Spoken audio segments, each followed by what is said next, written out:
Hi there, my name is Dr. Sarah Mundy. I am a consultant clinical psychologist and I specialise in working with parents and children. I want to talk to you a bit about emotional regulation and how we develop the skills to regulate, manage our feelings, because it's really important in how we manage our world, how we experience our world and how we develop. So emotional regulation, it's the ability to respond to an experience without feeling overwhelmed by it. So without becoming dysregulated, where you basically lose control of your internal world. Emotional regulation is about managing our levels of arousal, so how calm or excited we are, and staying in control of it. Obviously, no one has it down to a T. I might have been a psychologist for 20 years. That doesn't mean that I'm always in control of my emotions, far from it. There will always be a struggle. At times, we find it hard to cope with what we're feeling. Of course we do. But as we get older, we get better at it. We get better at regulating our own feelings, and this is known as self-regulation. And the way we do this is we become aware of our feelings, we understand them, and we learn to express them in a more healthy way. It's not that we stop having feelings, we just understand them and cope with them differently and better. We start to develop a conscious control of our thoughts, feelings, and behaviours, rather than just being driven by them or overwhelming them. Managing our emotions ourselves requires higher level thinking. So we need to be able to recognise when something triggers us and find a way to bring down our level of arousal before responding in a way we don't want to. It requires a level of awareness and ability to reflect. So this isn't something that we're born with. Think about children. They're not really aware of themselves and they definitely can't reflect. So the ability to self-regulate is obviously an important one. The better we are at managing and understanding our feelings, the more we're able to manage our behaviour. Obviously, this is really important for social relationships. We can't just be led by what we're feeling in the moment and then driven by that. We can focus on what's happening in the moment without being overwhelmed when we're better at understanding our feelings.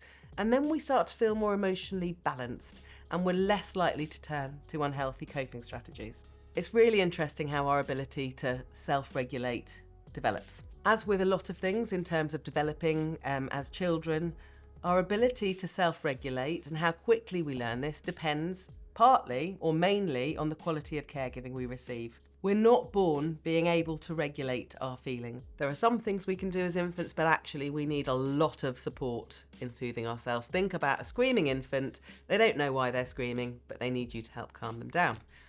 And helping calming down others, or using yourself to help calm others, is called co-regulation. Simply speaking, co-regulation is about how people impact on each other's emotional states. We all do it, it's not just relevant to childhood. When you're in the room with someone who's anxious, you're more likely to be anxious.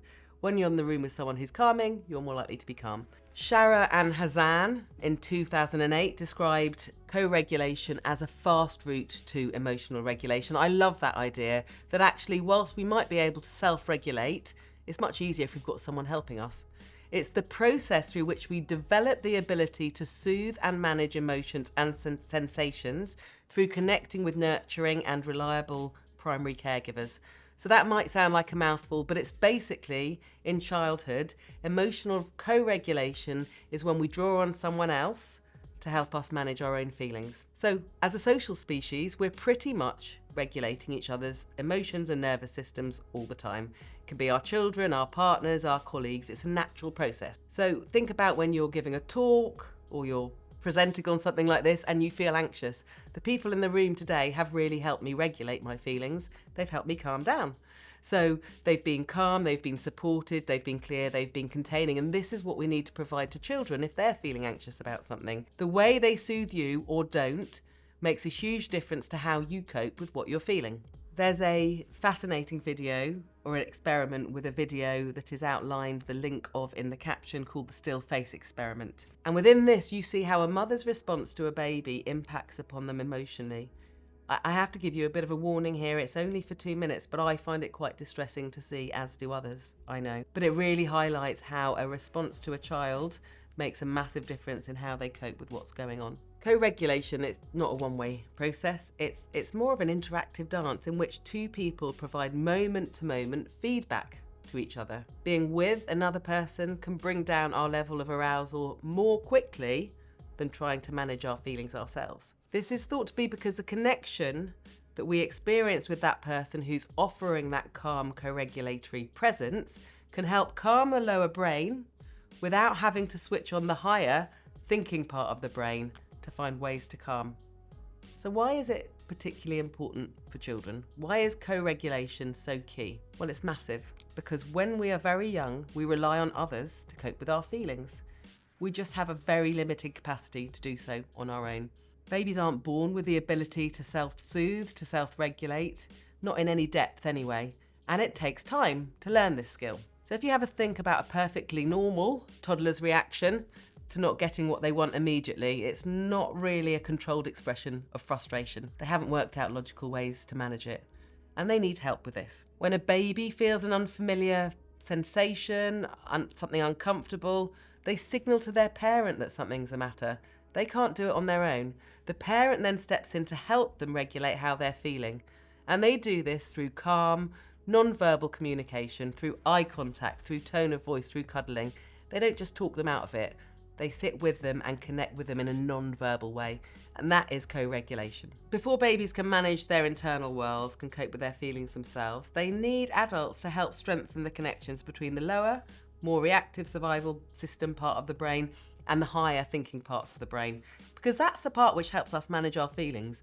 And if we haven't got the connections to do so, then we can't quite do it yet without that help. So one of the key tasks of early development is learning to shift from external regulation, relying on others when we're all over the place, to internal regulation, developing the capacity to self-regulate. And what's important is that we don't just expect children to do it on their own from too young, which I think we have historically. The more we're able to co-regulate a child's feelings and behaviour, the quicker they will learn to self-regulate. We have often assumed that children have more control over their feelings and resulting behaviours than they actually do. And we've expected them to learn to manage their emotions earlier than they can. But what we know is the more co-regulation support we can offer from early on, the quicker children learn to self-soothe. So the take-home message is co-regulation, our support of children, helping them bring down their emotions and understand their emotions in moments of distress, in moments of overwhelm, has to come before self-regulation, has to come before we expect them to do it on their own. So how do we actually support children through co-regulation? We can say you need co-regulation, but what does it actually mean? We co-regulate by offering a warm and calm response. When children, or any of us really, feel overwhelmed, the person trying to help us makes a massive difference, because they can help us learn to understand and express our feelings in a positive way. So there are some things I'd recommend if you're trying to offer lots of co-regulatory experiences for your children. First thing is tune into their behaviours, notice and label what they're feeling. We can only self-regulate when we actually know what we're feeling and we know what to do with it. So the first thing is to think about naming your child's feelings. When they know what they are feeling, they will find it easier to understand and manage them. The second thing to think about is mirror what your child is feeling. People often suggest you just be quiet and gentle, but I will always try and meet children where they are emotionally. Try and match their mood non-verbally. This doesn't mean getting angry when they're angry, but maybe matching their anger with an increased level of speech. If you think about when you felt angry, it's not very helpful when you're not matched in that feeling. It's not very helpful when people come up to you and go, calm down. So it's really important to mirror what your child is feeling. People often suggest you support a child through a really quiet and gentle voice, but I'll try and meet them where they are emotionally. So it's not about matching anger with anger, but it's about non-verbally meeting that on some level. So with anger, you might increase your rate of speech. You might increase the volume a little bit, because when you meet them at their level, you can bring the emotional temperature down together. Just think how annoying it is when someone tells you to calm down in a slow and quiet voice when you're feeling really stressed. The next thing you can do is show your child that you can cope with their big feelings, even if they're all over the place. And to do that, it's really important that you can remain in control of yours, because this helps them feel contained and supported. So we can offer co-regulation just through helping children feel soothed. Big feelings respond much better to non-verbal than verbal communication. Think about it. Their brain might have flipped their lid. We can't talk them out of this. We have to meet them at a lower level and bring them down in a calm way. So it might include physical touch, eye contact, and make sure you have a sing-song tone of voice. Don't do it through gritted teeth, however frustrated you are.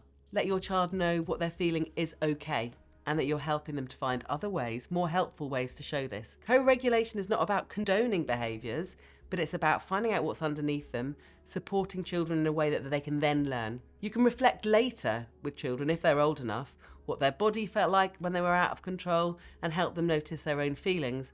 But in the moment, you've just got to offer that calm presence, mirroring, supporting and containing. The key message is we are in this together. I can see you're struggling with your big feelings and I am there for you when you're struggling. But of course, as with anything parenting, the key to co-regulation is our ability to manage our feelings. Because the more able we are to regulate our own feelings and connect with our children, the better we can help them understand and manage how they are feeling, and the calmer we can both be. This is sometimes easier said than done in the midst of a meltdown. I recognise that as a parent, and I certainly am not always calm with my children. But how able we are to co-regulate does depend on our own emotional state. And then this affects how we read a child's need for help, how we make sense of it, and what we do. We don't always get it right, that's okay, but it's really important to think about our response. Hi, I'm Dr. Sarah Mundy, a consultant clinical psychologist and DDP practitioner. I'm also the creator and author of Parenting Through Stories, an interactive approach to support young children and their parents to understand and cope with feelings and behaviours. Do check out Bartley's books for a fun and helpful read. This is Bartley's books. I would love you to follow my social media at Parenting Through Stories, where I talk about all things parenting, from birth to parenthood, in a realistic and non-shaming way. I draw on 20 years' experience of working with families and a keen interest in attachment and parental well-being. Thank you to Mind Friend for having me today. It's been great fun, really good. That's really good. Thank you. Yay!